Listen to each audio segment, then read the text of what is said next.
Periyar Maniammai Institute of Science and Technology, Tanjavur. Civil engineering with specialization in GIS, remote sensing and more.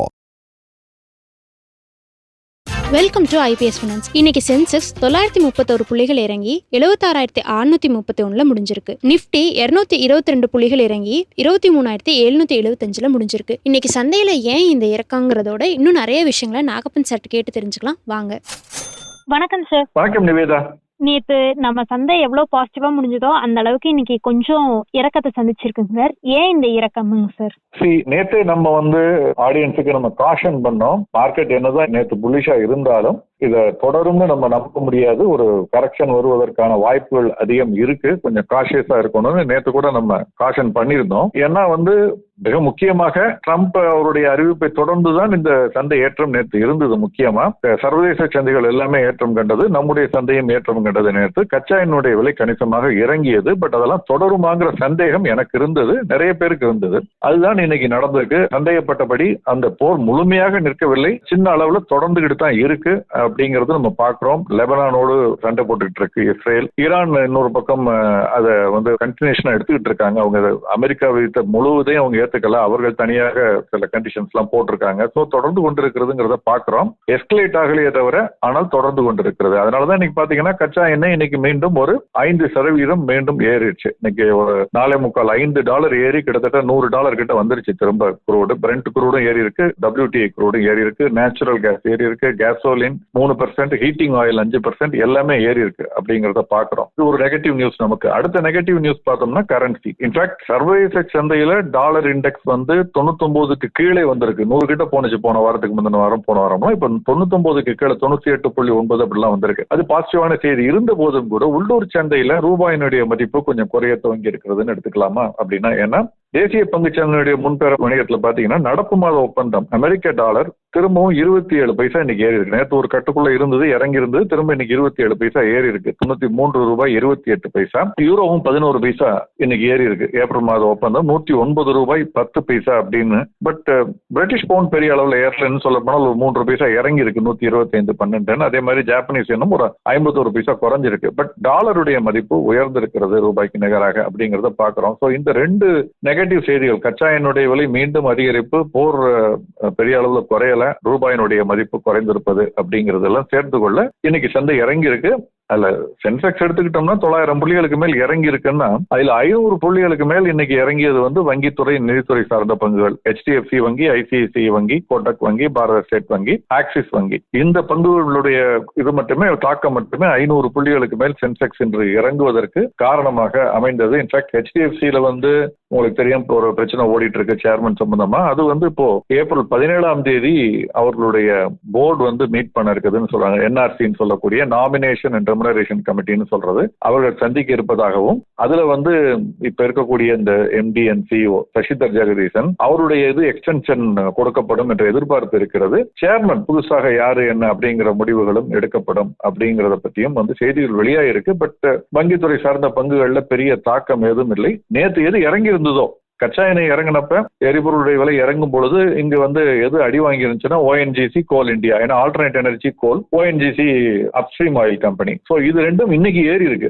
கச்சா எண்ணெயுடைய விலை அதிகரிக்க ஆரம்பித்த பிறகு கோல் India இன்னைக்கு 1% மேல, அதே மாதிரி ONGC 1% மேல ஏறி இருக்கு அப்படிங்கறத பாக்குறோம். சோ ஒரு விதத்துல நீங்க சொன்ன மாதிரி நேற்றுக்கு ஒரு மாறாகத்தான் இன்னைக்கு இருக்கு. பட் நேற்று பெரிய அளவுல அதிகரிச்சிருந்தது, அந்த அளவுக்கு இன்னைக்கு வீழ்ச்சி இல்லை. அது ஒரு கரெக்ஷன் அப்படின்னு தான் நான் நினைக்கிறேன். இன்னைக்கு தேதிக்கு பொறுத்த வரைக்கும் ரொம்ப வீழ்ந்தது ஒரு ஏற்றம்ங்கிறது முடிஞ்சிருச்சு. இனி சைட்வேஸ் மூவ்மெண்ட்டோ பக்கவாட்டில். ஏன்னா இன்னைக்கு செக்டார்ஸ் பார்த்தாலுமே மிக்சடா தான் இருக்கு. Small cap, mid cap, broader market எல்லாமே சிலது ஏறி சிலது இறங்கி. பட் எதுவுமே பெரிய அளவுல இறக்கமோ பெரிய அளவுல ஏற்றமோ இல்லை. கணிசமான ஏற்ற இறக்கங்கள் இல்லாமல் பெரும்பாலும் பக்கவாட்டு நகர்தலில் ஒரு சின்ன வீக்னஸோட இருக்கு. அது ப்ராஃபிட் புக்கிங் வர்றதுக்கு வாய்ப்பு இருக்கு.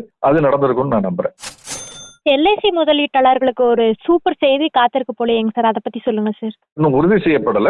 ஏப்ரல் 13ஆம் தேதி அவர்களுடைய போர்டு மீட்டிங் இருக்கு. அதுல போனஸ் டிக்ளேர் பண்ணப்படலாம், அதை கன்சிடர் பண்ணலாம் அப்படிங்கிற ஒரு செய்தி வெளியாகி இருக்கிறது. இதுதான் இந்த நிறுவனம் வெளியிடக்கூடிய முதல் போனஸ்.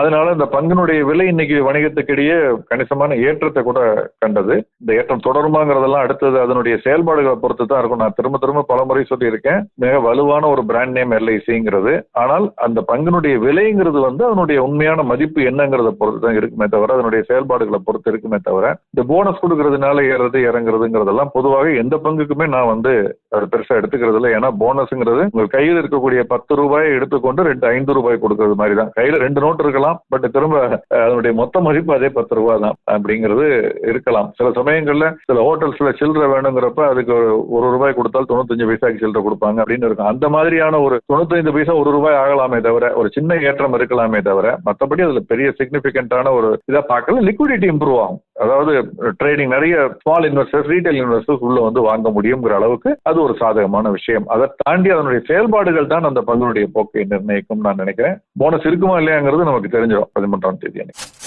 டிசிஎஸோட Q4 ரிசல்ட்ஸ் வெளியாகி இருக்கீங்க சார், அதை பத்தி சொல்லுங்க சார். முதல் இந்த மார்ச் மாதம் முடிவடைந்த பிறகு 4ஆம் காலாண்டினுடைய முடிவுகள் வெளியாகி இருக்கிறதுல மிக முக்கியமான முதல் முடிவு இன்னைக்கு வெளியாகி இருக்கிறது. நிறைய 2 இது ஏற்கனவே வந்துச்சு, பட் மிக முக்கியமான முடிவுனா இன்னைக்கு துவங்கி வரக்கூடிய நாட்கள்ல HCL டெக் மஹிந்திரா எல்லாமே வர இருக்கிறது. அதுல குறிப்பாக இன்னைக்கு டாடா கன்சல்டன்சியினுடைய முடிவுகள் என்னை பொறுத்த வரைக்கும் எதிர்பார்த்ததை விட கொஞ்சம் பெட்டரா தான் இருந்துச்சுன்னு நான் நினைப்பேன். சந்தையிலுமே வந்து சில பேர் இது ஓரளவு கணித்திருந்தார்கள், பட் பெரும்பாலானவர்கள் எதிர்பார்த்ததை விட ஒரு பெட்டரான ரிசல்ட் தான் சொல்லணும். பட் இது ஒரு கருத்து தான். நம்பர்ஸ் தான் ஒரு பிளே ரோல். நம்பர்ஸ்னு பாத்தீங்கன்னா கன்சாலிடேட்டட் ரெவென்யூன்னு சொல்லுவோம், ஒட்டுமொத்தமாக டாப் லைன் growth. அது பாத்தீங்கன்னா கிட்டத்தட்ட 10%, கரெக்டா சொல்லணும்னா 9.6% வளர்ச்சி ரெவென்யூல இயர் ஆன் இயர் பார்க்கும் பொழுது, சென்ற ஆண்டு 4ஆம் காலாண்டோடு ஒப்பிட்டு பார்க்கும் பொழுது இந்த ஆண்டு 4ஆம் காலாண்டுல கிட்டத்தட்ட 9.6% வந்து ரெவென்யூ வந்து கன்சாலிடேட்டட் ரெவென்யூ ஏறி இருக்கு, அதிகரிச்சிருக்கு அப்படிங்கறத பாக்குறோம். அதே மாதிரி இந்த காலகட்டத்தில் 64,479 இருந்தது, இப்ப 70,698 கோடி.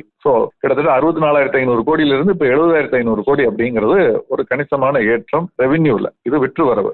லாபம் பாத்தீங்கன்னா, நிகர லாபம் அப்படிங்கிறது பாத்தீங்கன்னா கன்சாலிடேட்டட் லெவல்ல, அதாவது ஒட்டுமொத்த டிசிஎஸ் நிறுவனத்தினுடைய பார்த்தோம்னா 12% அதிகரிச்சிருக்கு அப்படிங்கிறத பாக்குறோம். போன ஆண்டு இதே காலகட்டத்தில் 12,224 கோடியா இருந்தது, இப்போ வந்து 13,718 கோடி அப்படின்னு அதிகரிச்சிருக்கு. சோ இதுவுமே ஒரு 12% ஏற்றம் அப்படின்னு நம்ம பார்க்கும் பொழுது ஒரு பாசிட்டிவான ஒரு செய்தியாகத்தான் இருக்கிறது. இதை தவிர இந்த நிறுவனம் வந்து ஒரு 31 ரூபாய் டிவிடெண்ட் டிக்ளேர் பண்ணிருக்காங்க பங்கு ஒன்றுக்கு. ஏன்னா 1 ரூபாய் முகமதிப்புள்ள பங்கு அதுக்கு 31 ரூபாய் வந்து டிவிடெண்ட் டிக்ளேர் பண்ணிருக்காங்க. பங்குதாரர்கள் ஒப்புதலை பெற்ற பிறகு இது வந்து டிஸ்ட்ரிபியூட் பண்ணுவாங்க.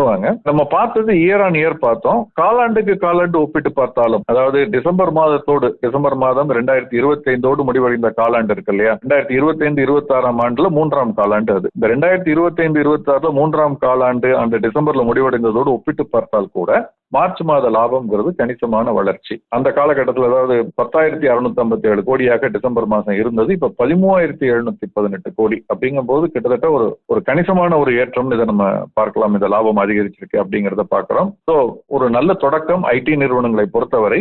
ஏன்னா இது ஒரு காரணம் வந்து ரூபாய்க்கு நிகரான டாலருடைய மதிப்பு அதிகரித்திருப்பதன் காரணமாக ஒரு பகுதி லாபம் வந்திருக்கலாம் நம்ம நினைக்கிறோம். பட் அதனுடைய முழுமையான தாக்கம் எப்படி இருக்கும், பாசிட்டிவா இருக்குமா நெகட்டிவா இருக்குமா, அதுல இந்த நிறுவனங்கள் எவ்வளவு அட்வான்டேஜ் எடுத்துக்கிறாங்க அல்லது எவ்வளவு விட்டு கொடுக்க போறாங்க, இழப்பு ஏற்பட போகிறது அப்படிங்கறதெல்லாம் வந்து அடுத்து வரக்கூடிய காலாண்டுகள்ல தான் இது ரொம்ப தெளிவாக தெரிய வரும். பட் இது ஒரு இன்றைய தேதிக்கு நம்ம எதிர்பார்த்த அளவுக்கு மோசமான ரிசல்ட் இல்லைங்கிற அளவுக்கு இது ஒரு பாசிட்டிவான செய்தி.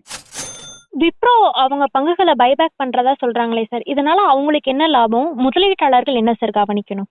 பொதுவாக விப்ரோ மட்டுமல்ல, இன்ஃபோசிஸ் உள்ளிட்ட இந்த தகவல் தொழில்நுட்பத்துறை பங்குகள்ல பெரும்பான்மையான நிறுவனங்கள் நிறைய ரொக்கம் வைத்திருக்கும் பொழுது அவர்களுக்கு பெரிய அளவுல வந்து விரிவாக்க பணிகளோ அல்லது ஒரு எக்ஸ்பான்ஷனோ டைவர்சிபிகேஷனோ இல்லை, இப்போதைக்கு பிளான்ஸ் இல்லைங்கும் பொழுது அந்த பணத்தை நிறுவனத்திலே வைத்திருக்காமல், ஏன்னா வச்சிருந்தா அவங்க என்ன ஒரு பிக்ஸட் டெபாசிட் போட போறாங்க, அப்ப அது ஒரு 6% 7% வரும். அதற்கு பதில் வந்து முதலீட்டாளர்களுக்கு திருப்பி கொடுப்பதுதான் முறையானதுன்னு வரும்பொழுது இந்த பைபேக் ரூட்டை பயன்படுத்துவார்கள். இப்ப அந்த பட்ஜெட்டுக்கு பிறகு பாத்தீங்கன்னா அது வந்து முறைப்படுத்தப்பட்டு எளிதாக்கப்பட்டிருக்கு. அதுல வந்து இந்த வரி விதிப்பெல்லாம் வந்து கொஞ்சம் சுலபமாக்கி இருக்கிறார்கள். முதலீட்டாளர்களுக்கு கொஞ்சம் முன்பு வந்து ரொம்ப கடுமையாக இருந்தது, தாக்கத்தை ஏற்படுத்தும். இப்ப சாதகமாக இருக்கிறது. சாதகம்னா என்ன, இதுக்கு பல ஆண்டுகளுக்கு முன்பு இருந்த மாதிரி இப்ப திரும்ப அதை ரிவர்ட் பேக் பண்ணிட்டாங்க, அவ்வளவுதான். சோ அதனால வந்து இது வந்து நிச்சயமா ஒரு நல்ல விஷயமா தான் நான் பாக்குறேன். ஆனால் இது வந்து இன்னும் முடிவு பண்ணல விப்ரோ ரெகுலரா கடந்த சில ஆண்டுகளாக இன்ஃபோசிஸும் அதே மாதிரி பார்த்திருப்பீங்க, டிசிஎஸும் சந்தை விலையை விட சற்று அதிகமான ஒரு விலையை கொடுத்து அவர்கள் ஒரு பங்கை வாங்குவாங்க, அவருடைய பங்குகளை வாங்குவார்கள். நம்ம கொடுக்கக்கூடிய முழு பங்கையும் வந்து வாங்குவாங்களான்னு சொல்ல முடியாது. அவர்களிடம் இருக்கக்கூடிய பணம் ரொக்கம் எவ்வளவு, அதில் எவ்வளவு வாங்கலாம்னு முடிவு பண்றாங்க.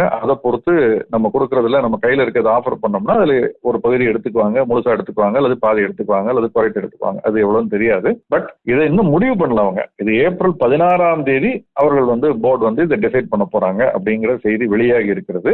ஏப்ரல் 16ஆம் தேதி மாலைக்கு பிறகுதான் இந்த பைபேக் எப்படி இருக்குன்னு தெரியும். பொதுவாக இந்த பைபேக் எல்லாமே வந்து நல்ல நிறுவனங்களாக இருக்கும் பட்சத்தில் பொதுவாக நல்ல வேலை கொடுப்பாங்க. முதலீட்டாளர்களுக்கு அது ஒரு சாதகமாக அமையும். இந்த பங்கு விற்பனையில, அதாவது பைபேக்ல கொடுத்துட்டு போறவங்க மட்டும் இல்லாமல் மீத இருக்கவங்களுக்கு என்ன ஆகும்னா, இந்த பங்குகள் எல்லாம் வாங்கப்பட்ட பிறகு, நிறுவனத்தால் வாங்கப்பட்ட பிறகு அந்த நிறுவனத்தில் இருக்கக்கூடிய பங்குகளுடைய எண்ணிக்கை குறையும். அப்ப அந்த நிறுவனம் தொடர்ந்து அதே லாபத்தை ஈட்டுமானால் பங்கு ஒன்றின் மீதான லாபம் அதிகரிக்கும். சோ ரெண்டு விதத்திலையும் இது வந்து ஒரு பெனிஃபிட்டான ஒரு விஷயமா தான் பார்க்கப்படுகிறது சந்தையால்.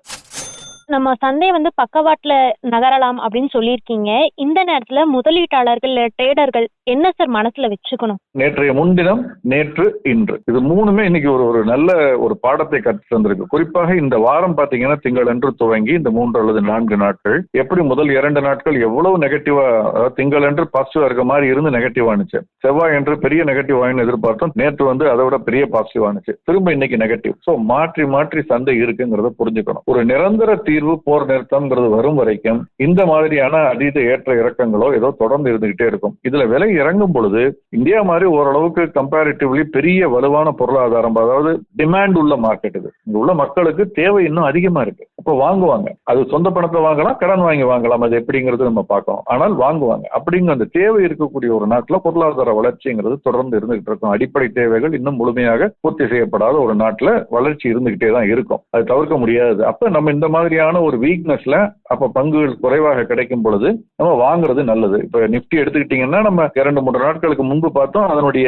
பிரைஸ் டு ஏர்னிங் ரேஷியோ என்று சொல்லக்கூடிய பங்கு ஒன்று மீதான அந்த லாபம்னு பாக்குறோம், அது வந்து 20க்கு கீழே இருந்தது, 19.5 கிட்ட இருந்தது. நேற்று ஏறினதுக்கு பிறகு 21 தாண்டிடுச்சு. ஸோ இதுல 21 எக்ஸ்பென்சிவ், 19 லோன்னு சொல்லலாம். பட் ஆனால் கம்பேரிட்டிவ் அடிப்படையில் பொதுவாக 20க்கு கீழே வரும் பொழுது நல்ல பாசிட்டிவான ஒரு ட்ரெண்டுங்கிறத நம்ம இந்த வார துவக்கத்திலே கூட நம்ம பேசணும். ஸோ தொடர்ந்து ஒரு எஸ்ஐபி முறையில ஒரு சிஸ்டமேட்டிக்கா இன்வெஸ்ட் பண்றது ஒரு வழி. ரெண்டாவது, இந்த மாதிரி காலகட்டத்துல நீங்க ஒரு எஸ்ஐபியை நிறுத்திருந்தீங்கன்னு வச்சுக்கோங்க, போன வாரம் இந்த வார துவக்கத்துல நிறுத்திருந்தீங்கன்னா நேற்று பங்கு சந்தை ஏறினதுல நம்ம லாபம் பங்கு பெற முடியாம போயிருந்திருக்கும். அதனாலதான் நம்ம திரும்ப சொல்றோம், அந்த எஸ்ஐபிங்கிறத நிறுத்தவே கூடாது. ஒரு சிஸ்டமேட்டிக் இன்வெஸ்ட்மெண்ட் பிளான் வந்துட்டோம்னா அந்த சிஸ்டத்துல நம்ம உள்ள இருக்கணும். அதுதான் நமக்கு உதவி பண்ணும் அப்படின்னு நான் நினைக்கிறேன்.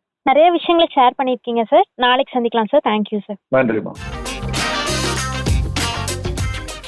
Periyar Maniammai Institute of Science and Technology, Tanjavur. Civil engineering with specialization in GIS, remote sensing and more.